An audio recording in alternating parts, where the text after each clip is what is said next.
नमस्कार, स्वागत है न्यूज 18 पंजाब हरियाणा में। मैं कुलदीप भारद्वाज। बुलेटिन की शुरुआत करेंगे दिल्ली एनसीआर से, जहां भूकंप के तेज झटके महसूस किए गए। दिल्ली, हरियाणा, यूपी में भूकंप आया। सुबह 9:04 पर भूकंप के झटके महसूस किए गए। 4.4 की तीव्रता का यह भूकंप बताया जा रहा है। हरियाणा का झज्जर भूकंप का केंद्र था। दिल्ली, नोएडा, गाजियाबाद में भूकंप के झटके महसूस किए गए। करीब 10 सेकंड तक ये झटके महसूस किए गए हैं। फतेहाबाद में भी भूकंप के झटके महसूस किए गए हैं। रोहतक, फरीदाबाद, जींद में भी भूकंप के झटके महसूस किए गए हैं। तो वहीं फतेहाबाद, सोनीपत, गुरुग्राम, बहादुरगढ़ में भी भूकंप के झटके महसूस हुए। गुहाना में भूकंप के झटके महसूस किए गए। भूकंप से कोई भी खबर नहीं है किसी तरह के नुकसान की, लेकिन आज सुबह 9:04 पर भूकंप के झटके महसूस किए गए। तेज झटके थे। 4.4 तीव्रता का यह भूकंप बताया जा रहा है। रिक्टर स्केल पर इसकी तीव्रता 4.4 मापी गई है। तो भूकंप के झटकों से दिल्ली, हरियाणा जो है वो महसूस किए गए हैं। इन जगहों पर इसका जो केंद्र है झज्जर बताया जा रहा है भूकंप का।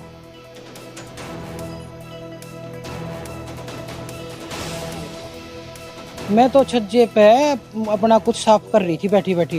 कुर्सी छज्जा ऐसे गुड़ गुड़ गुड़ गुड़ गुड़ हल रहा। ऐसा भूकंप कभी नहीं देखा, ऐसा तो कभी नहीं देखा। पूरे बच्चा एक टॉयलेट में बैठा था तो उसका भागना मुश्किल हो गया। मैं कहाँ जाऊँ? ऐसा भूकंप तो कभी नहीं देखा, पहली बार देखा। हाँ, डर लगा था काफी। ऐसे ऐसे गाड़ी हाली थी। गाड़ी में आप बैठे? हाँ, मैं गाड़ी में बैठा था, गाड़ी हली थी। तेज झटके महसूस? हाँ, तो ठीक नहीं है, भूकंप आना ठीक नहीं है। ये तो प्रकृति के लिए भी बहुत खराब है और इंसानियत के लिए भी खराब है। जी फील हुआ हल्का। क्या ज्यादा झटका था कैसा? नहीं, नॉर्मल था, मैं मीडियम, हल्का फुल्का। लेकिन फिर भी क्या मन में डर तो होता है कि भूकंप आए? हल्का फुल्का डर लगा, बाकी अपनी सेफ्टी रखनी चाहिए। बहुत तेज रफ्तार थी भूकंप की उसकी। आप उस टाइम कहाँ थे? उस टाइम में दुकान पर खड़ा हुआ था। दुकान में ऐसा लग रहा था कोई हिला रहा है दुकान को पकड़ के। और लोग भी थे कुछ? और लोग भी थे, वो कह रहे थे कि आज जमीन क्यों हिल रही है। उसमें मतलब यही कहेंगे कि नीचे के फ्लोर्स पे तो झटके महसूस कम होते हैं, लेकिन जो हाई राइज ऊपर की तरफ रहते हैं उनको काफ़ी ज़्यादा झटके महसूस होते हैं।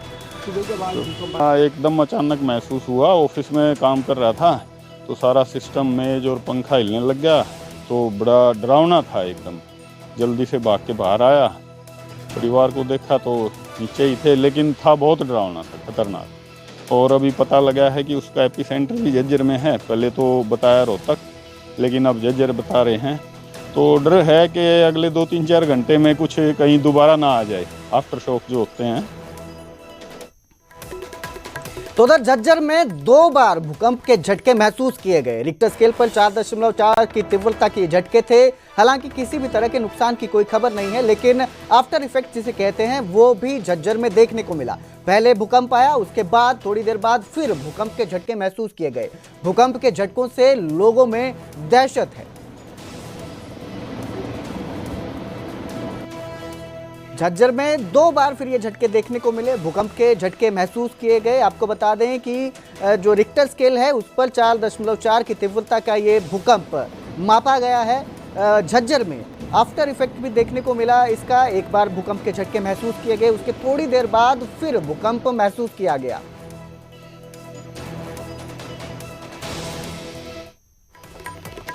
तो SYL विवादों पर उम्मीदों भरी बैठक हुई। दिल्ली में दोनों राज्यों के सीएम एक साथ बैठे।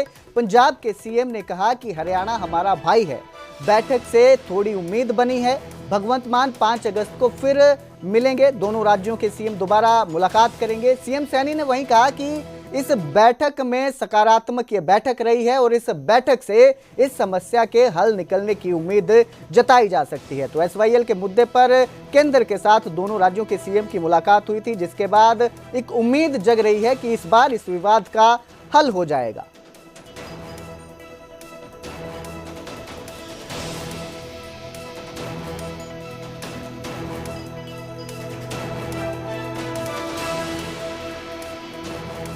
काफी गंभीर विषय पर बातचीत हुई और बड़े अच्छे माहौल में हुई। और एक उम्मीद थोड़ी बनी ये है कि जो ऊपर का पानी जो इंडस ट्रीटी रद्द हुई है उसमें से झेलम का तो हमारे पास नहीं आ सकता, झेलम का तो हमारा चैनल नहीं है। चनाब और रावी का आ सकता है, पौंग डैम में, रंजीत सागर और भाखड़ा में। अगर उधर से हमें पानी मिल रहा है, उम्मीद है, तो क्योंकि चैनल तो पंजाब ही है, चैनल पंजाब है उस पानी का, तो हमें आगे करने में क्या दिक्कत रहेगी। हम तो भाई कन्हैया जी के वारिस हैं, जिन्होंने दुश्मन को भी जंग में पानी पिलाया था। हरियाणा दुश्मन थोड़ी है, हरियाणा तो भाई है ना हमारा। एक ही पत्तन का पानी पीते हैं, हमारी रिश्तेदारियां, हमारे फुफ्फा मामे चाचे सांझे हैं। तो मंत्री साहब से मैंने बात की है कि सर इसको फास्ट ट्रैक पे लेके हमें ऊपर से अगर 23 MF आ जाएगा, कितना आ जाएगा?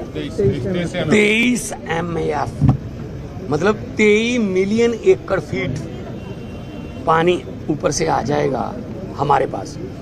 हम 2-3 MF के लिए लड़ रहे हैं दोनों स्टेट। अगर 23 आ गया तो हमें क्या दिक्कत रहेगी? 2-4 नहरें पंजाब में बन जाएंगी, उन नहरों का पानी पंजाब की खेती को भी मतलब मिलेगा, आगे हरियाणा चला जाएगा, आगे मध्य प्रदेश तक चला जाएगा, यहाँ तक मर्जी। लेकिन चैनल तो पंजाब ही रहेगा ना, रिपेरियन तो पंजाब ही रहेगा ना, और रिपेरियन का पहला हक होता है। दोनों राज्यों के मुख्यमंत्री और अधिकारियों के साथ बैठ करके जो चर्चा हुई है, एक सार्थक चर्चा हुई, और ये मुद्दा खत्म होना चाहिए। उसको लेकर के पंजाब के मुख्यमंत्री ने भी इस प्रकार की बात कही है, क्योंकि लंबा नहीं चलना चाहिए और इसके ठीक परिणाम निकलेंगे, अच्छे परिणाम निकलेंगे। उसको लेकर के सार्थक चर्चा हुई।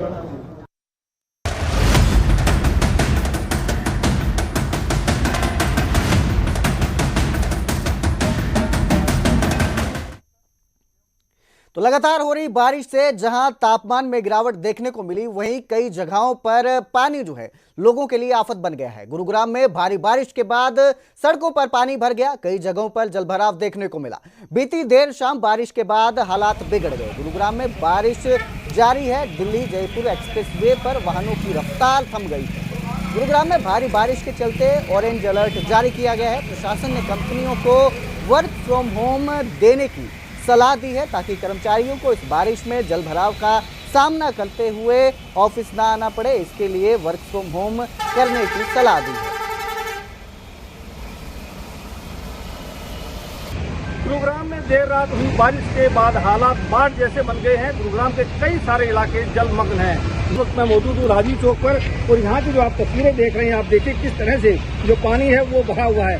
न सिर्फ सड़क पर, बल्कि जो अंडरपास शहर में बनाए गए थे उनकी स्थिति भी कुछ ऐसी ही है। आप ठीक मेरे बाईं तरफ आप देखेंगे कि ये जो अंडरपास है, जो आप तस्वीरें देख पा रहे हैं, इस अंडरपास में किस कदर पानी भर गया है। और ये जो पानी है, ये बारिश का पानी है। देर रात जो बारिश हुई उसके बाद पूरा ये अंडरपास जो है पानी का भरा हुआ है। राजीव चौक की ये तस्वीरें हैं। पिछले साल भी हमने देखा था कि इसी राजीव चौक की अंडरपास में एक युवक की डूब जाने से मौत हो गई थी।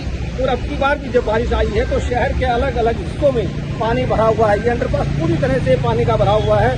करीब 5 से 6 फीट से भी ज़्यादा पानी इस अंडरपास में इस वक्त मौजूद है। यानी कि कोई भी इस अंडरपास का इस्तेमाल अब नहीं कर सकता है। अगर वो करेगा तो वो इस पानी में डूब सकता है। हालांकि हर बार गुरुग्राम प्रशासन की अगर हम बात करें तो ये दावे किए जाते हैं कि अब की बार जल भराव नहीं होगा।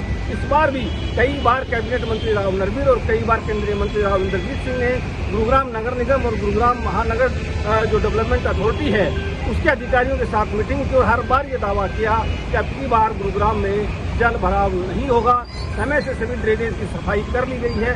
हर बार ये दावा किया गया, लेकिन बावजूद इसके पहली बार तेज बारिश गुरुग्राम में आई तो पूरा गुरुग्राम जलग्राम और जाम नगर बन गया एक तरह से, क्योंकि जगह जगह न सिर्फ जल भराव हो रखा है बल्कि जाम भी लगा हुआ है।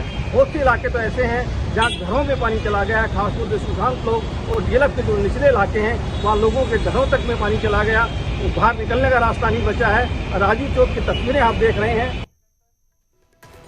तो बारिश के बाद गुरुग्राम में सड़क का एक हिस्सा धंस गया। एसपीआर रोड का बड़ा हिस्सा जमीन में धंस गया। सड़क धंसने से करीब 40 फीट बड़ा गड्ढा बन गया। गड्ढे में समाया शराब से भरा एक ट्रक था, वो समा गया है। चालक परिचालक ने बड़ी मुश्किल से अपनी जान बचाई और गड्ढे से बाहर निकले। तो बारिश के बाद सड़क का हिस्सा धंस गया है। गुरुग्राम में करीब 40 फीट का सड़क के बीचों बीच गड्ढा बन गया है। इस दौरान एक जो ट्रक था वो इस गड्ढे में धंस गया। इसमें चालक परिचालक दोनों मौजूद थे। बड़ी मुश्किलों से इन्हें बाहर निकाला गया। हालांकि दोनों सुरक्षित हैं, लेकिन इस वजह से कोई बड़ा हादसा हो सकता था। गनीमत रही कि कोई किसी तरह का इस हादसे में जानी नुकसान देखने को नहीं मिला। गुरुग्राम में देर रात हुई बारिश के बाद न सिर्फ गुरुग्राम जलग्राम बन गया, बल्कि बड़े हादसे भी हो रहे हैं। इस वक्त मैं गुरुग्राम के एसपीआर रोड के ऊपर मौजूद हूं, जहां आप देख सकते हैं कि भारी बारिश के बाद ये पूरी सड़क जो है वो धंस गई है। और ये गड्ढा छोटा मोटा नहीं बल्कि इतना गहरा है कि इसमें एक ट्रक भी समा गया। एक नहीं बल्कि इसमें और 2-3 ट्रक भी समा सकते हैं, क्योंकि ये गड्ढा काफी चौड़ा है और यहाँ पर काफी सारी जो मिट्टी है वो धंस गई है। कुछ दिन पहले ही ये जो सड़क है ये बनकर तैयार हुई, लेकिन किस तरह से बनी, किस तरह से काम हुआ, उसका अंदाजा आप इस बात से लगा सकते हैं कि आज जो बारिश आई, इस बारिश ने ही इस पूरे विकास की कहीं ना कहीं पोल खोल दी है कि किस तरह से ये सड़क बनाई गई। इसके आसपास का जो एरिया था, जो मिट्टी जो धसी है, वहाँ पर जो नई लाइन डाली गई थी सीवरेज की, उस लाइन के बाद किस तरह को उसका काम पूरा किया गया, किस तरह से वहाँ पर मिट्टी भरी गई, उसका अंदाजा आप इस बात से लगा सकते हैं कि आज देर रात जब बारिश हुई तो उसके बाद ये जो पूरा ट्रक है ये इसके अंदर समा गया। ये ट्रक जो है इसके अंदर शराब जो है वो भरी हुई थी और ये ट्रक यहाँ से गुरुग्राम की तरफ जा रहा था एसपीआर के रास्ते होते हुए।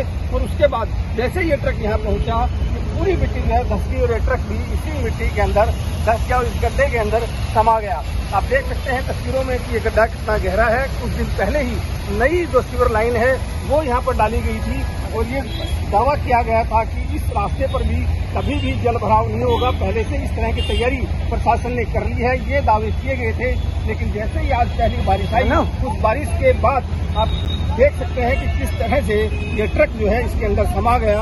और ये एक इलाके की कहानी नहीं है, बल्कि गुरुग्राम के अलग अलग ऐसे करीब 2 दर्जन से ज्यादा इलाके ऐसे हैं जहां काफी ज्यादा जल भराव हुआ है। और अभी भी जो देर रात बारिश हुई थी उसके बावजूद अभी तक जल भराव जो है वो हो रखा है, पानी निकला नहीं है। कई अंडरपास बंद कर दिए गए हैं, कई अंडरपास में पानी अभी भी मौजूद है। और यहाँ पर तो आप तस्वीरों में देख सकते हैं कि किस तरह से एक ट्रक इस गड्ढे के अंदर समा गया, क्योंकि भारी बारिश के चलते यहाँ पर मिट्टी धंस गई थी। तो भारी बारिश और जल भराव को देखते हुए गुरुग्राम के जिलाधीश ने आदेश दिए हैं कि निजी और कारपोरेट संस्थानों को वर्क फ्रॉम होम जारी करने के आदेश दिए हैं, ताकि वो अपने कर्मचारियों को ऑफिस ना बुलाएं और तेज बारिश के बाद जगह जगह जो जल भराव हुआ है उसमें से उन्हें गुजरना ना पड़े। गुरुग्राम के राजीव चौक अंडरपास में पानी भर गया है। अतुल कटारिया चौक के अंडरपास में भी पानी भर गया है। जगह जगह जल भराव से जाम की समस्या पैदा हो रही है। ऐसे में जिलाधीश जो है उन्होंने आदेश जारी किए हैं कि गुरुग्राम में सभी जो ऑफिस हैं, कॉरपोरेट ऑफिस हैं, वो अपने कर्मचारियों को वर्क फ्रॉम होम दे दे, ताकि उन्हें इस जल भराव की समस्या से जूझते हुए ऑफिस ना आना पड़े। और ये जो जाम जैसी समस्या पैदा हो रही है, जगह जगह जाम लग रहा है जल भराव की वजह से, इसमें उन्हें फंसना ना पड़े।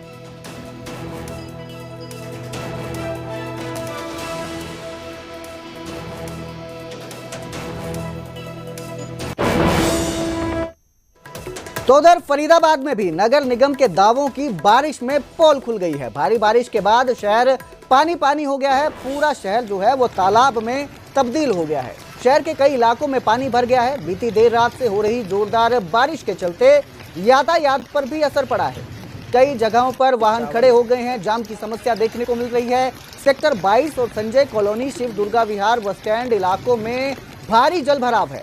बरसात के बाद शहर में जल भराव के बाद लोग परेशान नजर आ रहे हैं, जिन्हें अपने काम से निकलना है, ऑफिस के लिए निकलना है या किसी भी जरूरी काम से निकलना है। जल भराव के चलते उनका बाहर निकलना मुश्किल हो चुका है। हर जगह पानी दिखाई दे रहा है। ऐसे में बाहर निकलना मुश्किल है, लोगों को परेशानी का सामना करना पड़ रहा है और जगह जगह जाम की समस्या भी देखने को मिलेगी, क्योंकि पानी की वजह से वाहन जो हैं वो कई जगहों पे बंद हो चुके हैं, ठप पड़ चुके हैं।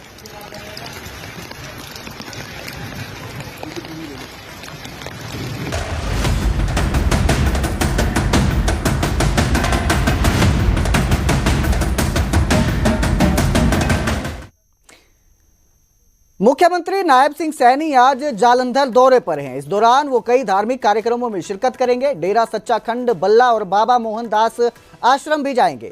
सीएम गुरु पूर्णिमा महोत्सव में भी शिरकत करेंगे। कार्यकर्ताओं के साथ बैठक भी सीएम कर सकते हैं। तो आज जालंधर दौरे पर हैं सीएम नायब सिंह सैनी। इस दौरान वो कई धार्मिक कार्यक्रमों में शामिल होंगे, शिरकत करेंगे। डेरा सच्चा खंड बल्ला और बाबा मोहनदास आश्रम भी सीएम जाएंगे। गुरु पूर्णिमा महोत्सव में शिरकत करेंगे। कार्यकर्ताओं के साथ भी कर सकते हैं। तो आज कार्यकर्ताओं के साथ भी वो बैठक कर सकते हैं। बाबा मोहनदास आश्रम भी जाएंगे सीएम। गुरु पूर्णिमा महोत्सव में भी शिरकत करेंगे। तो सीएम सैनी जालंधर के दौरे पर हैं। इस दौरान वो कार्यकर्ताओं के साथ भी आज बैठक कर सकते हैं।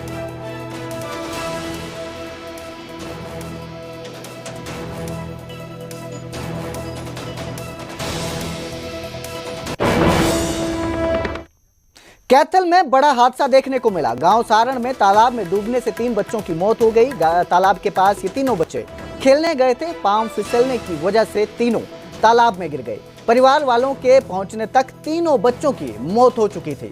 अक्ष, वंश, नमन तीनों चचेरे भाई थे जो तालाब पर खेलने गए थे, लेकिन पांव फिसलने के चलते तालाब में डूब गए। नमन 2 बहनों का इकलौता भाई था। तीनों बच्चों की उम्र 7 से 9 साल के बीच थी। बच्चों को ग्रामीणों ने तालाब से बाहर निकाला, लेकिन तब तक बहुत देर हो चुकी थी। अस्पताल पहुंचने पर डॉक्टरों ने तीनों को मृत घोषित कर दिया गया। तो बड़ा हादसा देखने को मिला। ये 3 बच्चों की मौत हो गई। तालाब में डूबने की वजह से तीनों की जान चली गई। कैथल के गांव सारण का ये पूरा मामला है, जहां खेलने ये बच्चे गए थे, लेकिन नहीं जानते थे कि तालाब का पानी उनकी जिंदगी छीन लेगा। 5 बजे के आसपास और बारिश बहुत तेज आई हुई थी, तो ये वहाँ नहाने के लिए चले गए थे। नहाते समय उस टाइम अपना इनको बस अपनी लैंग्वेज में हम ये बोलते हैं कि तिसल सी बना रखी थी, उसके अंदर अपना वो चले गए थे। वहाँ मौके पे कोई था नहीं, उनकी सिस्टर थी अकेली। उसने फिर आके बताया, उन्होंने तो 1 2 3 बोलकर तीनों ने इकट्ठी छलांग से लगा। नहीं, बिल्कुल ही छोटे बच्चे थे, 7-7 साल के बच्चे हैं। क्या नाम? एक नमन है जी संदीप का, एक वंश है राकेश का, एक अक्ष है राजेश का। ये तीनों एक ही परिवार के हैं, बारू के पड़पोते हैं। पता तो उनकी एक सिस्टर थी वहाँ पर 12-14 साल की। उसने भी आके रास्ते में किसी को नहीं, अपनी मम्मी को जाके घर पे बताया कि ऐसे ऐसे बात होगी। तब वहां से जाके मतलब पूरे गांव के गए फिर तो वहाँ। यमुनानगर में कांवड़ियों की गाड़ी पर अटैक हो गया। बदमाशों ने कांवड़ियों की गाड़ी तोड़ दी। हरिद्वार से गाड़ी में ये गंगा जल ला रहे थे, लेकिन बदमाशों ने गाड़ी पर हमला कर दिया। कांवड़ियों की गाड़ी पर शराब